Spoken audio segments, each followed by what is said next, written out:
Vamos a continuar con trastornos de la visión. ¿O quieren que hagamos un poco lo anterior? No sé, creo que se han apuntado las secciones, ¿no? Sí. ¿Cómo saben hacer? Doctora, usted creo que dio los tres A y B y la doctora que ahora va a dar la A y B nos dio la otra vez. Ay. Pero los 6 tienen clase con ella también, ¿no? Los de la A y B. ¿Y ustedes son? Sí. ¿De? ¿Pero también algunos de otra sección? Creo que Esas son las del sábado pasado. Entonces, doctora, ¿no podría pasar las diapos completas? Pero claro, sí. ¿Ya? Ya, porque si ya todos los alumnos han votado, y la otra vez no les hace mucho también. Ya, muy bien, chicos. Entonces, la clase de hoy día es trastornos del equilibrio, que ya habíamos hecho la otra vez. Hoy día lo recapitulé otra vez. Igual les voy a pasar las diapos porque me pareció que se han quedado un poco perdidos, así es que les he puesto algunas cositas más para que se ubiquen un poco más, ¿ya? Y también hemos hecho hoy día lo que es de convulsiones, ¿qué más hemos hecho? Trastornos del movimiento, ¿ya? Y el cuarto síntoma que tendríamos que ver son trastornos de la visión, ¿ya? Entonces, bueno, vamos a recapitular desde ahí.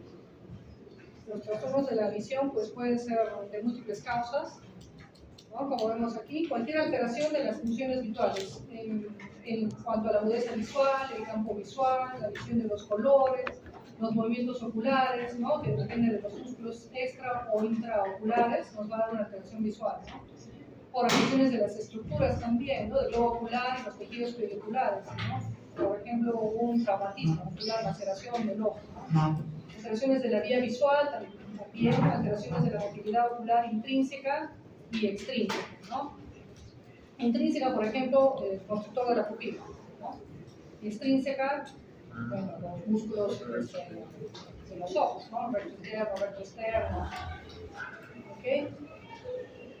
En cuanto al examen físico, estábamos mencionando, tenemos que hacer varias cositas. La evaluación de la agudeza visual, ¿no? Usamos la cartilla de Snell, que usan los oftalmólogos, ¿no? Para ver, pero a veces como que el paciente ni mira eso, ¿no? Entonces, ¿qué podemos hacer? Le podemos decir al paciente, visión contra dedos, ¿cuántos dedos ves? ¿No? 2, 4, 5, pero a veces tampoco, no mira eso. Entonces, visión de bulto, ¿miras algo que se mueve? Visión de bulto, tampoco. Entonces, ahí tendríamos que decir visión de luz, ¿no? La linterna, ¿notas que te estoy iluminando el ojo? Nada, ¿no? O puede decir que sí, solamente entonces estaría visión de luz.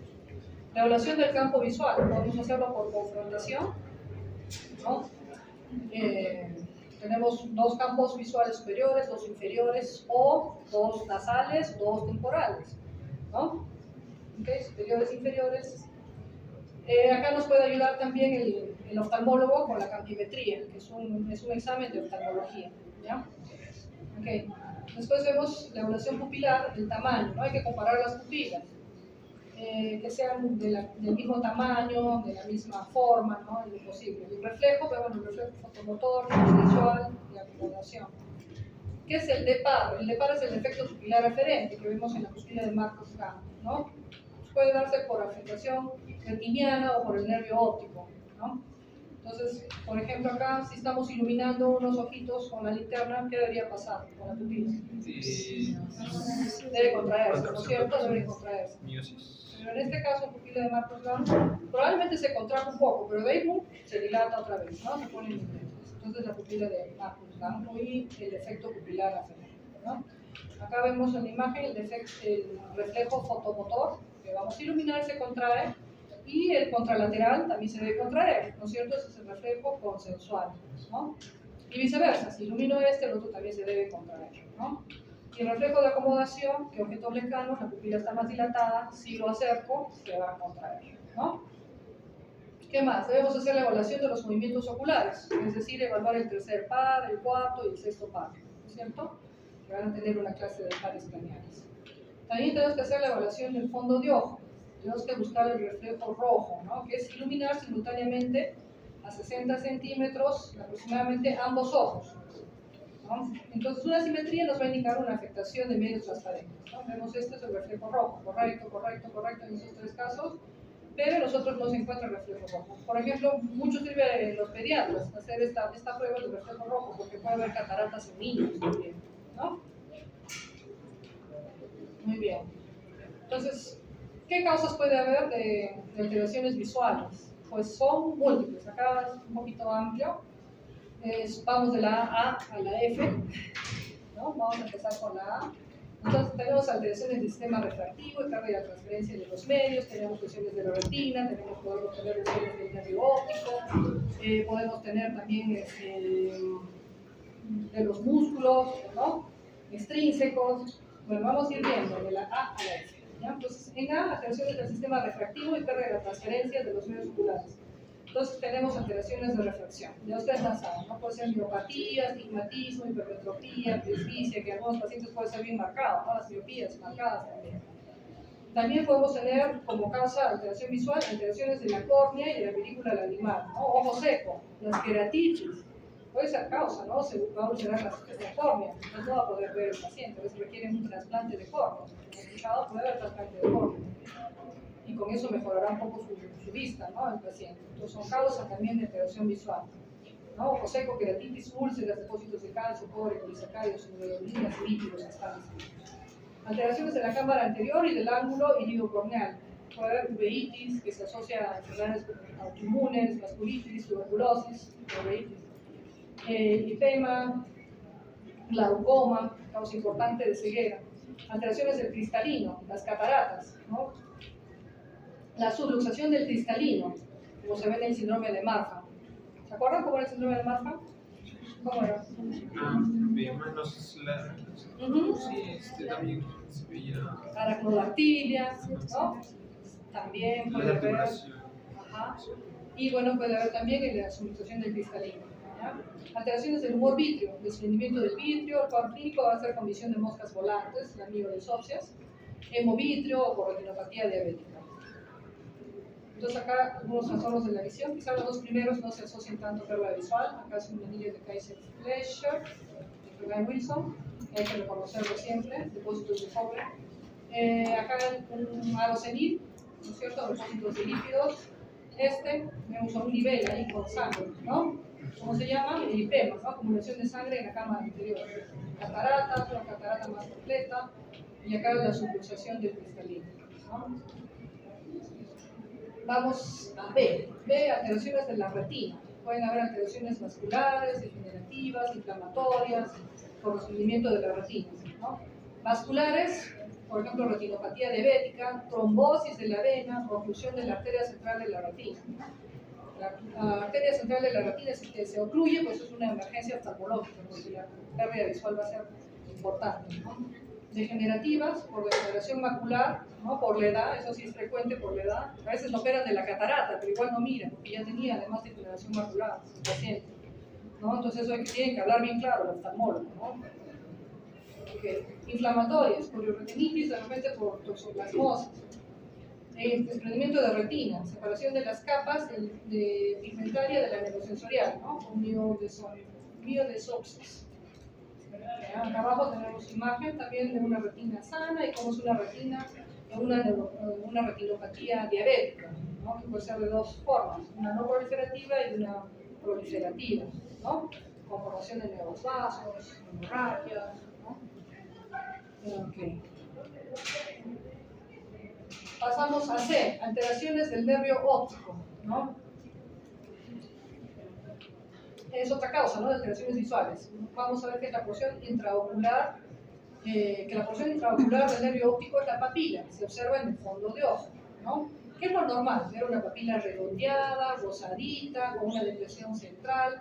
Vamos a ver que el borde temporal, o sea, hacia el lado temporal, hacia el hueso temporal es bien nítido, pero hacia el borde nasal puede ser algo borrado, ¿no? Y eso es normal. Podemos encontrar edema de papila, ¿no? Por introducción del flujo axoplástico, por factores mecánicos, ¿no? Una hipertensión intracraneal, una infección, inflamación, tóxicos, puede ser unilateral, puede ser bilateral. Entonces, ¿qué vamos a encontrar? Que se pierde el contorno de la papila, los bordes van a ser difusos, ¿no? Van a estar elevados. Puede haber hemorragias en llamas, se llama cerca de las arterias, ¿no? De los vasos. los trayectos de los vasos. ¿Ok? Entonces, por hipertensión intracraneal, la lesión suele ser normal al inicio, pero si no controlamos este edema de papila, es causa de ceguera. ¿Ya? Si avanza, entonces vamos a encontrar ya una atrofia de papila. Va a haber un daño de la capa de fibras nerviosas de la retina, del quiasma o de los tractos ópticos. Pérdida progresiva de axones, alteración glial con coloración pálida. A veces lo veíamos como la luna llena, en un fondo de ojo, ¿no? Ya esa papila que la vemos pálida, como la luna llena, ya no mira a ese paciente, ¿no? ¿Okay? Tenemos que recordar el síndrome de Foster-Kennedy, en el cual vamos a ver atrofia de papila, ¿no? Como pérdida visual, y en otro ojito vamos a ver que hay edema de papila, ¿no? Lo vemos principalmente por tumores frontales o del surco olfatorio. Por tal motivo, entonces también este síndrome se acompaña de anosmia. ¿Ya? Okay. ¿Qué enfermedades puede haber del nervio óptico? Seguimos en C, con nervio óptico. Entonces, alteración del nervio óptico nos va a dar función de la agudeza visual, la visión de colores del contraste, ¿no? Edema de papila y, bueno, alteraciones del campo visual. Pueden ser inflamatorias, isquémicas o traumáticas, lesiones del nervio óptico. Inflamatorias como la papilitis, vamos a ver una inflamación de la cabeza del nervio óptico, ¿no? Podemos encontrar también neuritis retrovulvar, que esto va a ser por detrás del globo ocular y no vamos a observar entonces la papilitis, ¿no? Pero aunque con el tiempo vamos a ver que se atrofia, vamos a ver una papila pálida, ¿no? Isquémico, tenemos el NOIA, que viene de las siglas de neuropatía óptica isquémica anterior, ¿no? Estas neuropatías pueden ser por hipoperfusión o por vasculitis. Las vasculitis se van a llamar también arteríticas, en las que se va a alterar una arteria. Por ejemplo, se asocian también a arteritis de la temporal, ¿ya? Traumático, neuritis óptica traumática por abulsión, laceración, compresión del nervio óptico, también por lesiones de desaceleración. ¿Okay? Ya, pasamos a la D, alteraciones de la vía óptica. Entonces, acá tenemos efectos campimétricos, ¿no? De aquí, esto lo van a ver también seguramente en la clase de padres craneales, alteraciones del campo visual, pero no podemos dejar de recordar esto, ¿no? ¿Cuándo vamos a tener una hemianopsia heterónima bitemporal? Lo negro es lo que no ve el paciente, ¿no es cierto? Heterónima bitemporal, o sea, los campos externos van a estar afectados. A veces el paciente camina y no se da cuenta, se choca con las puertas, se choca con las personas, ¿no? Con las paredes, se puede chocar. Entonces, eso lo vamos a ver cuando hay lesiones quiasmáticas, ¿no? Lo más frecuente, macroadenoma hipoficial, ¿no? Ahí vamos a verlo. ¿Ok? Esa es una importante recordar. Y la otra, también más o menos frecuente, son las lesiones occipitales, el lóbulo occipital, ¿no? Ahí está la corteza visual. Y en ese caso, ¿qué tipo de afectación vamos a tener? Hemianopsia homónima, ¿no es cierto? Homónima. Pero a veces respeta la mácula, ¿no? Con respeto macular, como vemos acá en la imagen. Puede haber, ¿no? También depende de dónde esté ubicada la lesión, ¿no? Para autopsias también puede haber. Ya, pero esas dos no podemos olvidar. Entonces, por ejemplo, si yo tengo una lesión occipital derecha, la hemianopsia, ¿de qué lado será? Izquierda, contralateral, ¿no es cierto? Va a ser izquierda contralateral. ¿Entiende eso de heterónimo y homónimo? ¿Entiende? A ver. Homónimo sería del mismo. ¿Cómo es heterónimo?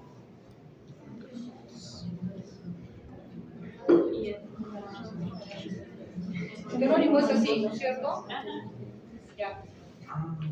Y homónimo, por ejemplo, eso es decir, los dos son del lado de un lado, del derecho los dos, ¿no es cierto? Heterónimo va a ser uno del lado derecho y otro del lado izquierdo del campo. A eso se refiere. ¿Ya? Muy bien, seguimos. Seguimos entonces en E, trastornos pupilares. ¿Cómo son los trastornos pupilares?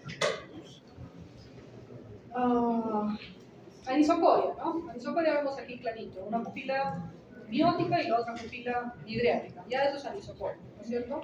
Pero cuando hablamos de anisocoria, cuando la diferencia de tamaño va a ser de más de 0.4 milímetros entre una pupila y la otra. Porque, por ejemplo, en abuelitos viejitos podemos ver que tiene una catarata en un ojito, pero más está desarrollada la catarata en un ojo que en el otro. La pupila que tiene la catarata más desarrollada, entonces esa pupila tiende a ser un poquito más grande que la otra, ¿ya? Porque el ojo quiere captar más luz para poder ver mejor. Entonces tiende de por sí a dilatarse un poco más, ¿ya? Entonces, Si es más de 0,4 ya va a ser algo significativo. Si no, pueden pasar como que no es una disforia de origen neurológico principalmente, ¿ya?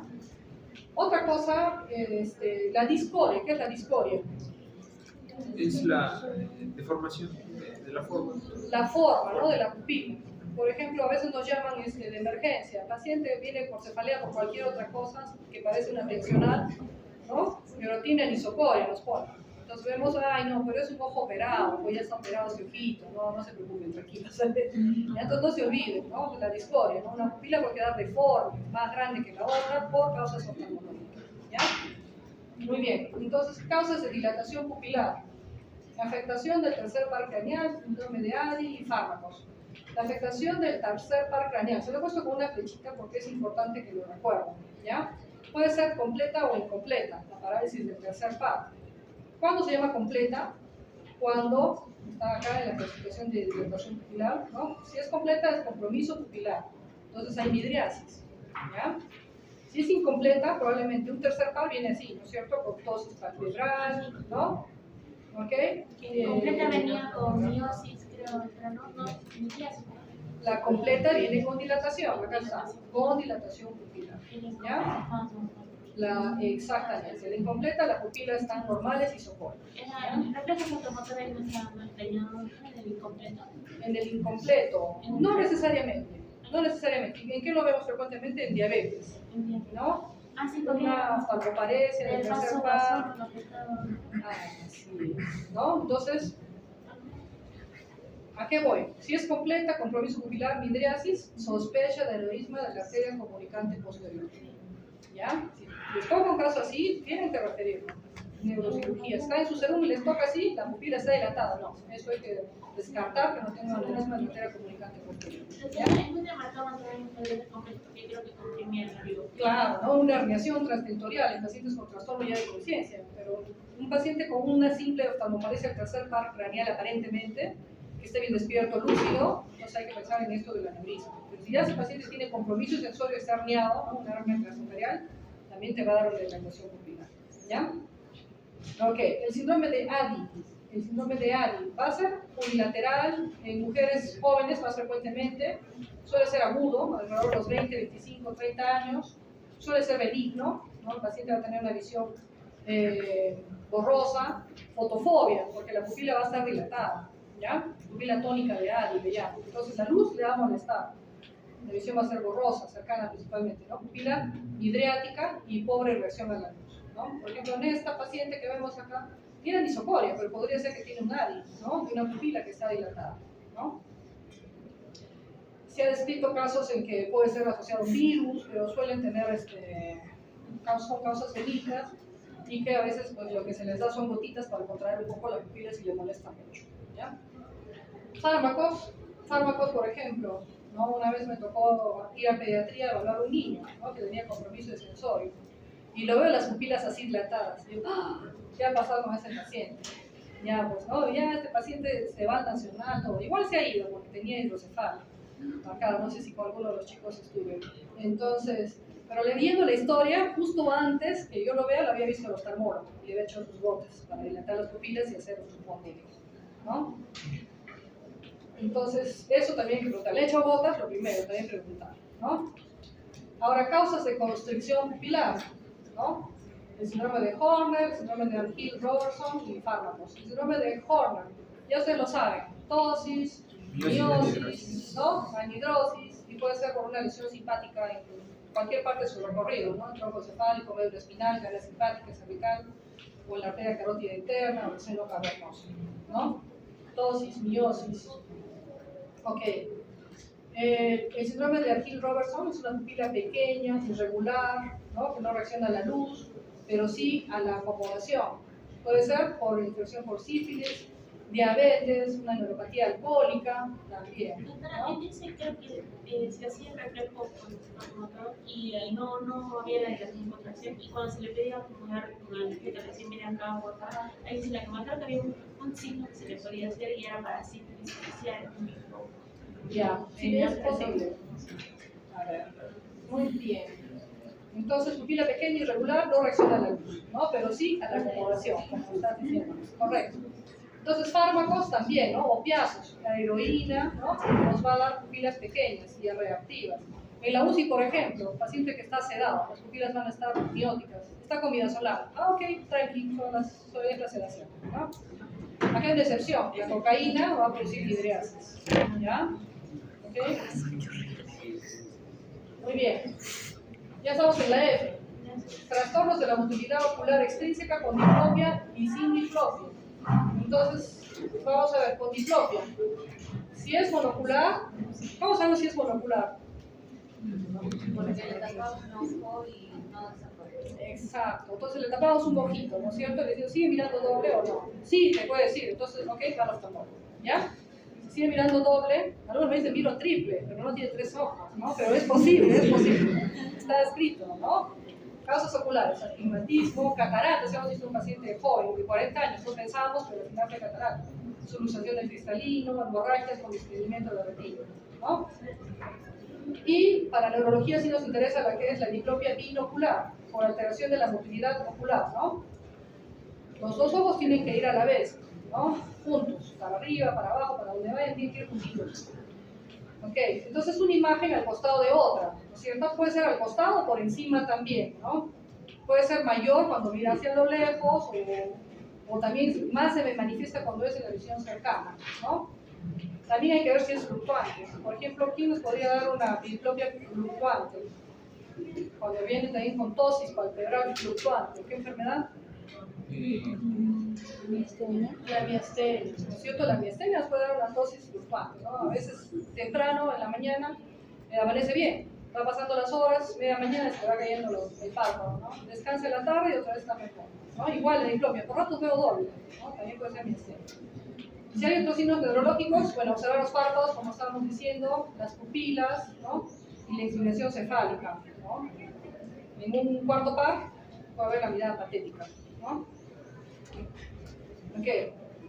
Y trastornos de la mirada sin diplopia. Aquí tenemos desviación conjugada de la mirada y el síndrome de Parinaudo, ¿no? Trastornos de la mirada sin diplopia. Entonces acá los dos ojitos van a estar juntos, ¿no? Se llama la oculogiria o oculocefalogiria, también podemos ver, ¿no? Entonces, el centro de la mirada conjugada horizontal está en el lóbulo frontal en el área 8, controla los movimientos de seguimiento y reflejos hacia el lado opuesto. Conecta al núcleo del sexto par, ¿no? Para la mirada horizontal tiene que ser el sexto par de un ojo y el tercer par del otro ojo, ¿no? Entonces, el tercer par como lateral por medio del fascículo longitudinal medial, ¿no? Este los va a conectar. Este va a estar en el tronco cefálico y también interviene en la mirada vertical, ¿ya? Entonces, lesión conjugada de la mirada, dos formas, irritativa y deficitaria. Irritativa, ¿no? Por afectación frontal, por ejemplo, de una epilepsia, una crisis, ¿no? Una crisis oculogírica. Desviación espasmódica de los ojos contralateral a la lesión. Irritativa es contralateral. Y deficitaria predomina el lóbulo frontal sano y desvía los ojos al lado homolateral a la lesión. Y decimos está mirando su lesión, ¿no? Ok, pero si es afectación del tronco encefálico, desvía los ojos hacia el lado parético, contra la lesión contralateral a la lesión. Acá es un poquito confuso, un poquito, ¿no? Ya, entonces, pero quedémonos con que frontal irritativa va a ser contralateral y decepción y la otra va a ser si es el tronco cefálico. Porque recuerden que en los síndromes alternos tenemos una lesión en tronco cefálico, puede ser mesencéfalo, protuberancia o bulbo, ¿no es cierto? Si es en mesencéfalo tendremos el síndrome de Weber, que es el tercer par que está afectado. Entonces, el par craneal te va a ubicar dónde está la lesión, ¿no es cierto? Te va a decir que está, si es un tercer par de este ojo con tosis palpebral, diplopia, todo, y puede haber síntomas contralaterales motores, pero te va a ubicar en qué lado del mesencéfalo va a estar, ¿no? El par craneal te va a ubicar la lesión, ¿ya? Si es en protuberancia, tenemos el Miller-Gardner, que es el más frecuente, parencia facial podemos tener, con compromiso motor contralateral. En el bulbo tenemos el síndrome de Wallenberg, que sí hemos tenido pacientes, ¿no? Vienen con disfagia, pueden venir con Horner también, ¿no? Entonces, te ubica el par craneal donde está la lesión y a veces tienen como cambios sensitivos. En este caso, el Wallenberg viene con trastorno sensitivo contralateral, ¿ya? No se olviden. Después tenemos el síndrome de Parinaudo. Acá va a estar la lesión del mesencéfalo dorsal, ¿no? Puede ser por un tumor de la glándula pineal que esté comprimiendo el mesencéfalo, infartos, esclerosis múltiple o por hidrocefalia. Por hidrocefalia sí hemos visto, pequeñitos así. También le llaman el signo del sol naciente, ¿no? El sol naciente o el sol poniente. Algunos le dicen poniente, otros naciente, ¿no? ¿Qué es lo que vamos a ver en el síndrome de Parinaudo? Que no puede hacer la supraversión ocular hacia arriba, ¿ya? Incapacidad para la supraversión, ¿no? Tal cual, supraversión ocular. Espasmos de la convergencia, ¿no? Ocular bilateral. Puede haber miosis o anisocoria con miosis homolateral. ¿Ya? Entonces así vemos también en los individuos que tienen hidrocefalia, pero puede haber otras causas, ¿no? Tumoraciones. Ahora, ¿cómo hacemos el enfoque diagnóstico? Ya hemos terminado todas las causas que puede haber de trastorno visual, ¿no es cierto? ¿Qué hacemos? Anamnesis siempre, ¿no es cierto? ¿Cómo fue el inicio del cuadro del trastorno visual que está presentando el paciente? ¿Es agudo o es progresivo? ¿No? Por ejemplo, agudo, un ACV, el paciente te dice claramente, ayer estaba mirando normal y hoy día de pronto, de un momento a otro, de acá para acá no miro, ¿no? Te lo dicen tal cual, de acá para acá no miro, ¿no? Y tú ya dices, la lesión entonces ¿dónde debe estar? Si no mira para el lado derecho, debe tener en la corteza visual lóbulo occipital del lado izquierdo, ¿no? Probablemente. Pero a veces no les creemos a los pacientes, ha pasado, porque lo ves caminando, hablando, aparentemente como si nada. Le hacemos una tomografía y tiene un ACV, ¿no? Pero prestémosles atención y hay que actuar pronto, ¿no? La primera causa, yo siempre digo, la reina de las enfermedades neurológicas son los ACV, ¿no? Cualquiera puede tener. Estas votaciones hemos tenido jóvenes de 30 a 37 años, ¿no? Con ACV, pero ya ahí buscamos otras causas fuera de las cardiovasculares, ¿no? Tenía uno un CIA, otro tiene un foramen oval, ¿no? En jóvenes, por ejemplo, el consumo de drogas, también más o menos está bien, ¿no? Entonces, ¿el cuadro es agudo o es progresivo? ¿Cómo es? ¿Cómo ha sido el cuadro? ¿No? Progresivo, por ejemplo, un problema visual en un paciente que tiene esclerosis múltiple, ¿no? La neuritis óptica, ¿no? Nos puede dar un cuadro más o menos subagudo o algo más progresivo, ¿no? ¿Es bilateral o es unilateral? ¿Cómo es? ¿No? ¿Es total o parcial? ¿Hay dolor ocular? Neuritis óptica viene con dolor, ¿no? Disminución transitoria de la visión, o sea, mejora y, ¿no? Tiene afectación, pero mejora. Causas. Aura de migraña, ¿no? Una aura visual, puede ser minutos de duración. ¿Cuánto dura una aura? De 5 minutos máximo. 5 minutos a 60 minutos. Te voy a preguntar, ya sabes, la estoy cantando ahorita, las que les voy a preguntar, ¿ya, chicos? Tienen que saber, ¿no? Criterios de migraña. Entonces, de 5 minutos a 60 minutos puede tener una aura visual, ¿no es cierto? Generalmente va a ser unilateral. Una embolia ocular generalmente va a ser unilateral, ¿no es cierto? Pero el paciente suele tener factores de riesgo cardiovascular, hipertensión, diabetes, obesidad, tabaquismo, ¿no? Después una lesión occipital, una isquemia, una hemorragia, un tumor, una malformación arteriovenosa, ¿no? Generalmente nos va a dar síntomas bilaterales, ¿no es cierto? Pero homónimos, del mismo lado, ¿no?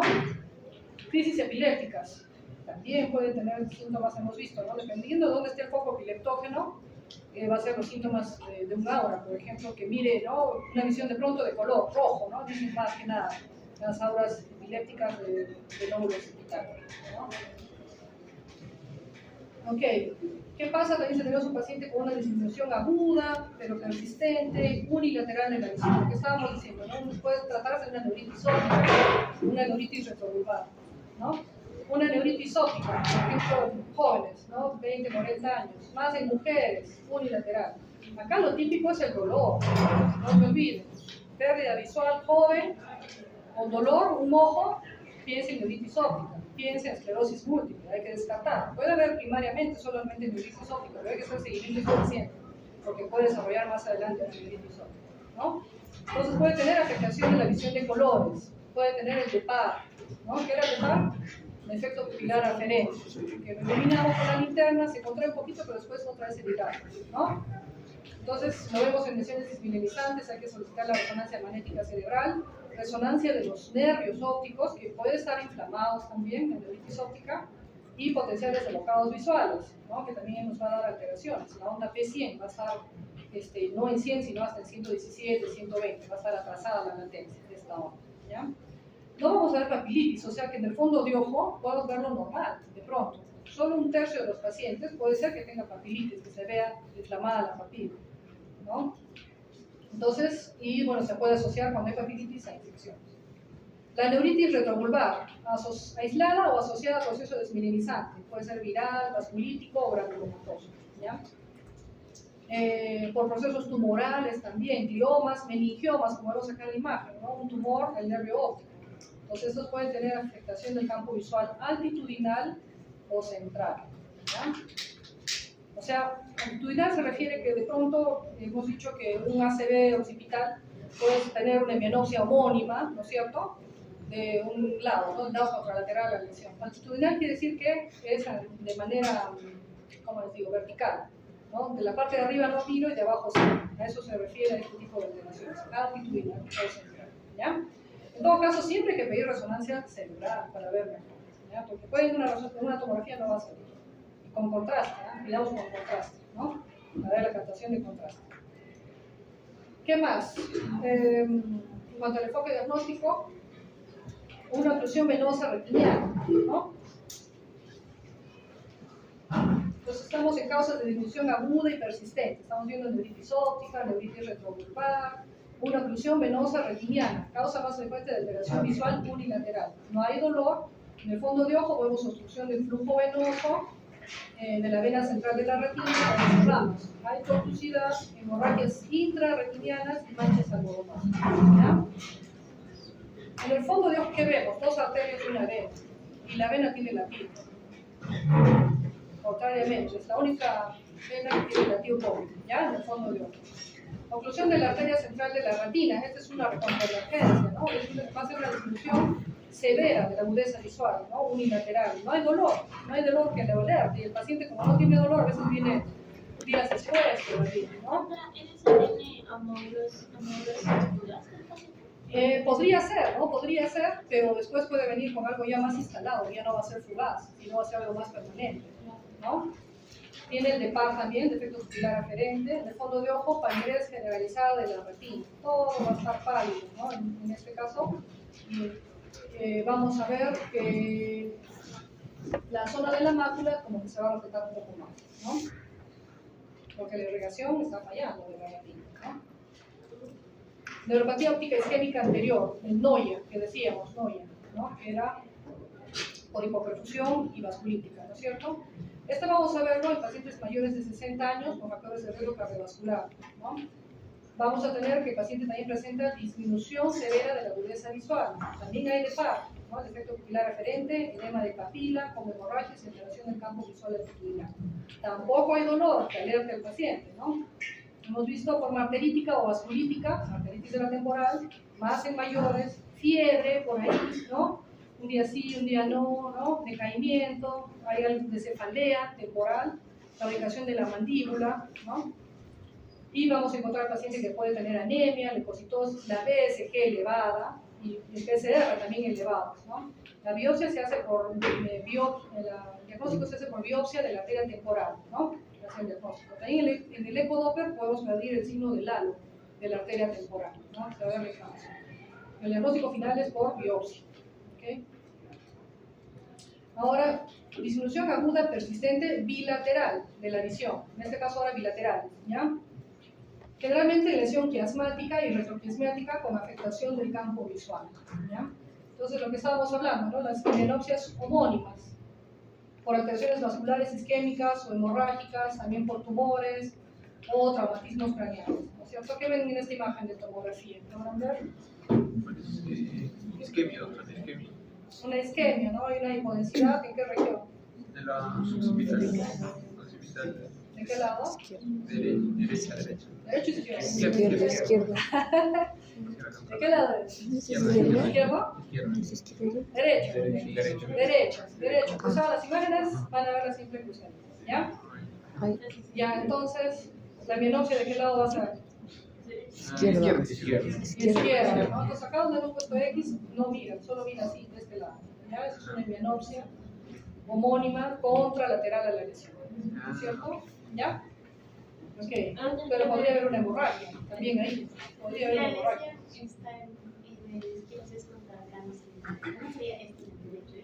Es que lo que tienes que definir es esta lesión es derecha, ¿no es cierto? ¿Y cómo va a ver el paciente? Va a tener una menopsia izquierda, contralateral, ¿ya? Muy bien. Entonces, ahora la menopsia es heterónima, lo que estábamos diciendo, ¿no es cierto? Entonces puede ser por lesiones quiasmáticas y también por apoplejía hipoficial. Lesiones quiasmáticas nos va a dar la menopsia bitemporal, ¿no? Ese es un ejemplo de una campimetría que realiza el oftalmólogo. Lo que está en negro es lo que no ve el paciente, ¿no? La zona que no ve. Claramente notamos que es bitemporal, ¿no es cierto? Entonces, menopsia bitemporal por adenoma de hipófisis, como vemos aquí en la imagen. Pero no solamente puede ser un adenoma, puede ser un meningioma, puede ser un craniofaringioma, puede ser un aneurisma de la carótida interna, grande, hemos visto así, o también de la comunicante anterior, ¿ya? Que nos puede estar dando esta alteración visual, ¿ya? En este caso vemos una lesión enorme, esta es la silla turca, ¿no es cierto? Aquí abajito, y vemos pues, que tiene una tumoración, probablemente sea un macroadenoma. Macroadenoma lo vemos por el signo del muñeco de nieve, ¿no? Se ve algo así, con una cabecita y luego el cuerpo, ¿ya? Después, otra causa puede ser la apoplejía hipoficiaria, cuando un adenoma hipoficiario sufre un infarto con hemorragia, ¿ya? Puede ser un adenoma, pero de pronto sangra, eso se llama apoplejía. Igual que un ACV, puede ser isquémico hemorrágico. La característica del paciente va a ser cefalea intensa, el 95% de los casos, ¿no? Y acá cerca de la hipófisis está el seno cavernoso, y ahí están pasando nervios craneales, ¿no? Entonces afecta el seno cavernoso, nervios craneales un 75%. Si hay afectación de pares craneales, oculomotores principalmente, habrá diplopia, visión doble y disminución de la visión, ¿no? Compresión del quiasma, nervios ópticos y todo rectos. ¿Qué pasa si tenemos un paciente con disminución progresiva bilateral de la visión? Entonces ahí podemos pensar, ¿no? Si es lentamente progresivo, catarata, glaucoma, degeneración macular o retinopatía diabética, ¿ya? Pero puede a veces venir un paciente con glaucoma más o menos, algo más no tan progresivo, no tan crónico, ¿no? Entonces es importante en la carrera visual que lo vea también el oftalmólogo, ¿no? De todas maneras.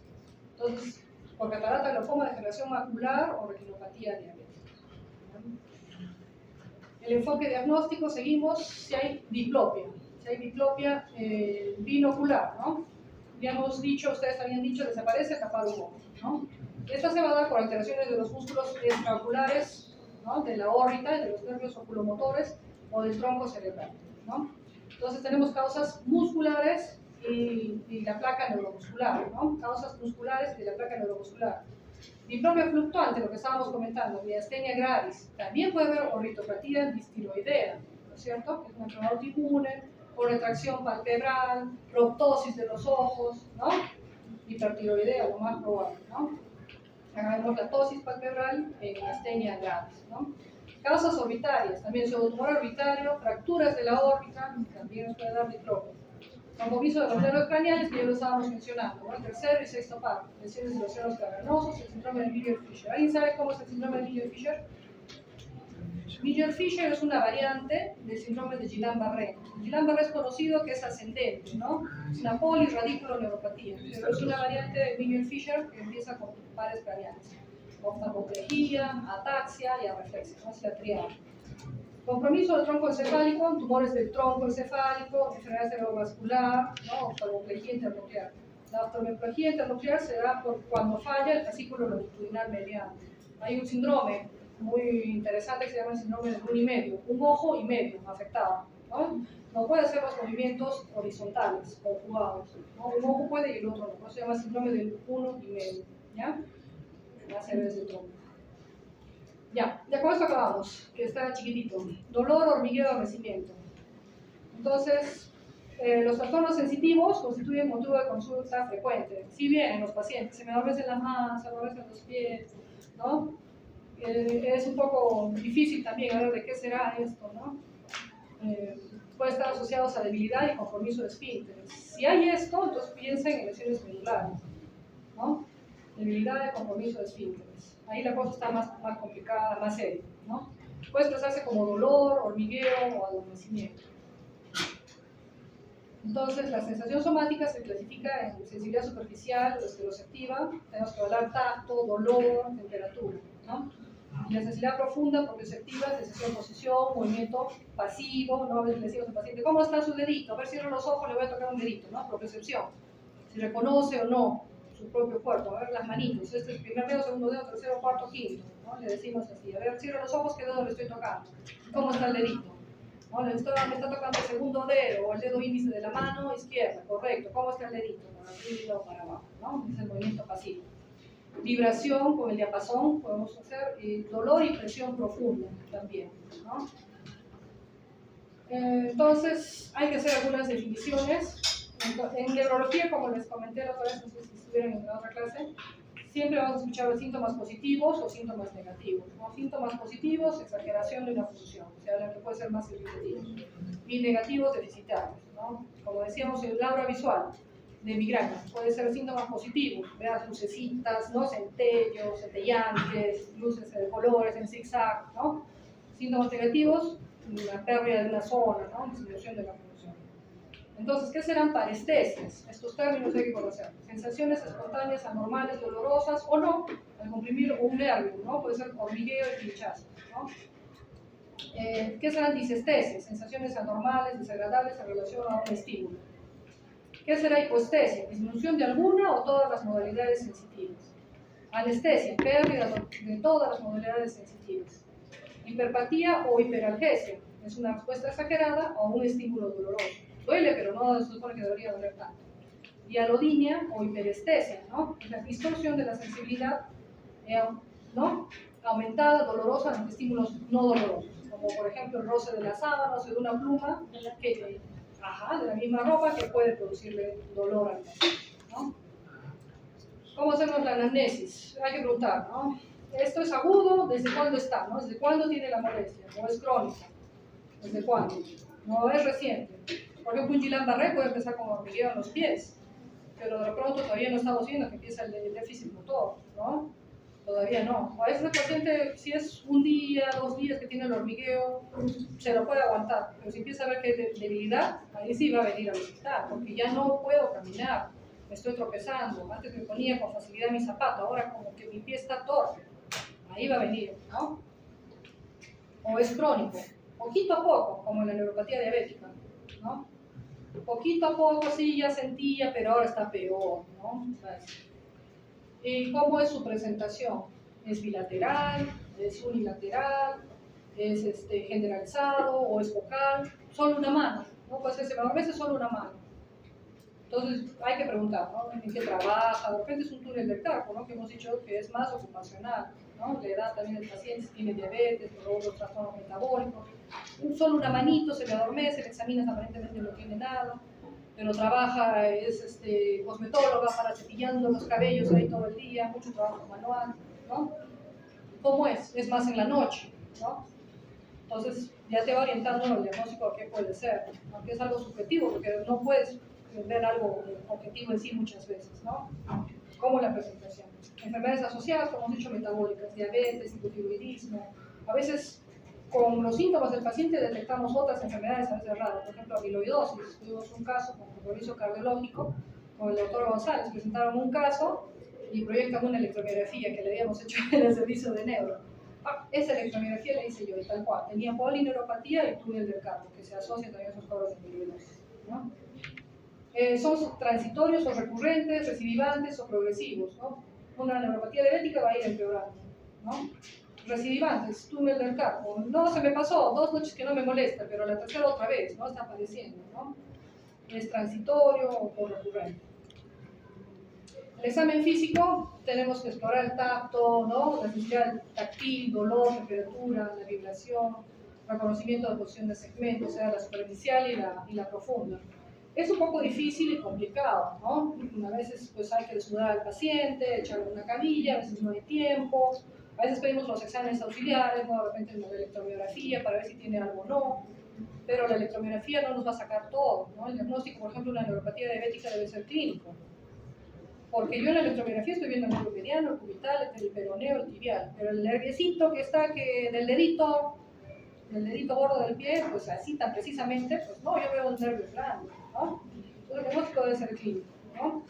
Y también requiere la colaboración del paciente. Nos ha pasado el pacientito mayorcito, A ver, me avisa si siente algo, pero el paciente ya está durmiendo, o no está prestando atención, o no me entendió lo que quiero, ¿no? Entonces es un poco complicado, ¿no? Se debe efectuar el diagnóstico topográfico y etiológico. Topográfico, dónde está la lesión y cuál es la causa, ¿no? Tratar de explicar. Hay que reconocer trastornos sensitivos. Los trastornos sensitivos, ¿sí son de dónde? Son cerebrales, ¿no? Por ejemplo, una lesión desmineralizante por una esclerosis múltiple en un joven, justo tiene una lesión en el lóbulo parietal.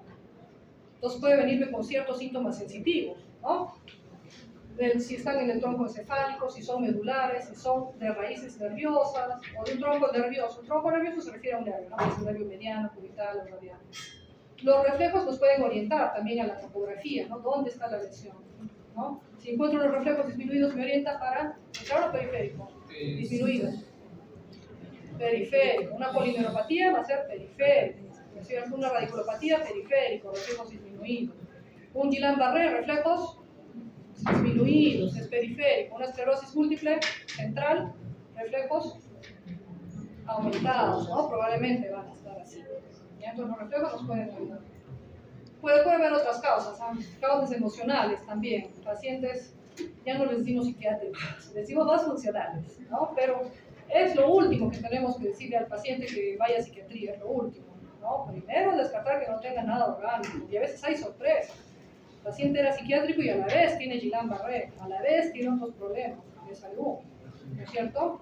Entonces son atípicos, no siguen patrones anatómicos, desaparecen con placebo. Simuladores también hay, ¿no? Que buscan ganancia secundaria al descanso médico, tienen problemas en el trabajo, pero siempre hay que tratar de descartar organicidad, ¿ya?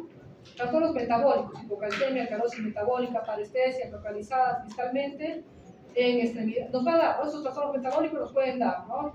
Parestesias, hormigueos, distalmente tribucadas.